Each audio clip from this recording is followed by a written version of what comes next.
Hello, my name is Nija Agarwal, and the Secaucus High School Robotics team consists of 20 members, where our main demographic is lowerclassmen, mainly freshmen and sophomores. The main age range for the club is 14 to 16 and 17, with the ratio of male to female members being 16 to 4. Our robotics team is led by President Al Hassan, Coding Officer Ayush Agarwal, Engineering Officer Krushe Bavsar, and Financial Officer Nija Agarwal.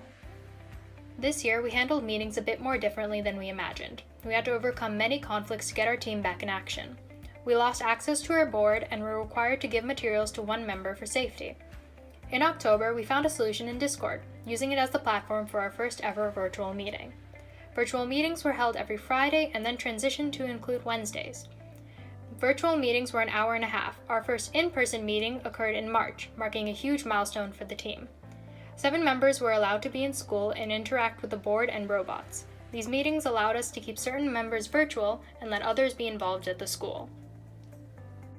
One of the main objectives of the year was to increase our members' knowledge about robotics so that it could be applied to a game plan.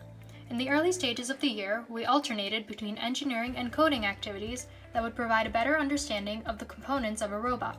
For example, learning how to code in Python and C, or making a clock using gears in a simulator.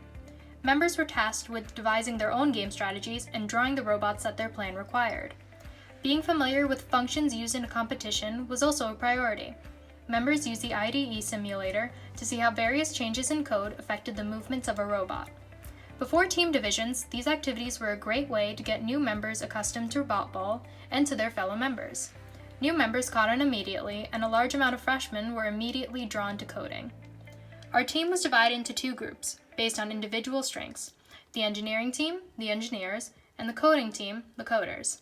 The engineers were responsible for making a robot that could complete the tasks determined by a game plan. Engineers collaborated to make new claws and bounce ideas off one another. These changes were then applied to the robot and introduced into a test setting. The coders were the members responsible for putting that plan into action through Python. Coding calls were groups that centered around code for various sections of the plan. This was a work ethic maintained throughout meetings. With the competition date set, it was crucial that we divided work among the teams. Our final plan was drastically different from the original. Last year, we planned to use the Lego robot to focus on knocking Bot Guy down and gathering as many titanium oxide pom-poms as possible to put in the material transport. The initial claw idea incorporated a base plate until the rise of the mid-season strategy. The claw concept for the Lego robot was preserved throughout future plans. The initial plan would allow a larger amount of palms to be transported. The Roomba would use a claw to grab resource palms to sort. It would sort resource palms until titanium oxide was dropped from the mining platform. Upon one, it would include titanium oxide in the collection. Pseudocode helped to convey the movements of a robot without the use of code. It established the use of squaring up and line following to guide and stabilize the position of a robot. The initial game strategy was supported by a series of backup plans, specifically an astronaut and ravine plan. These ideas did require more intricate planning to accomplish and were soon exchanged for other plans. From there, we advanced our game strategy to revolve around titanium oxide. The strategy focused less on Bot Guy and turned to titanium oxide for more points. Coders used PyCharm to write their code and GitHub as a forum to share and develop code with their groups. During the creation of our strategy, it was observed that the Roomba was confined to the ground. The Lego robot was the only robot capable of climbing the ramp.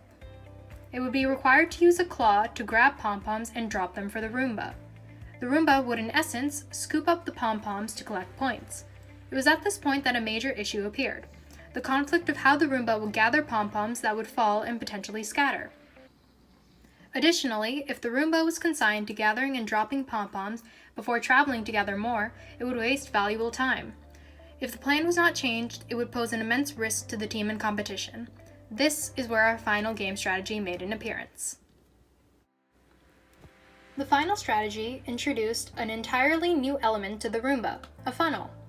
The claw was still present to hold a material transport, but a funnel would give us a way to drop pom-poms and have them be collected neatly. There were 2 possibilities for how to approach a funnel. The first was 3D printing, the other was cardboard. Cardboard was easier to change the dimensions of and alter according to the Roomba's necessities. We opted for a triangular shape for the funnel as it was compact enough to catch pom-poms and was structurally sound.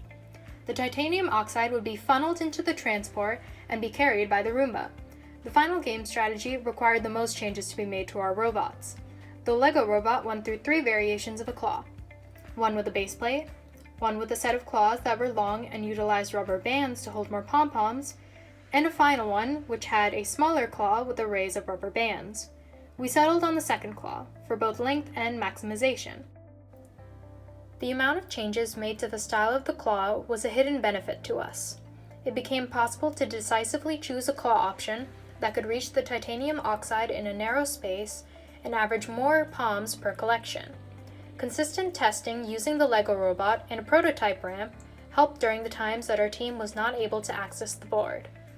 When narrowing down a final game strategy, we decided that dedicating the robots to collecting titanium oxide would be the plan.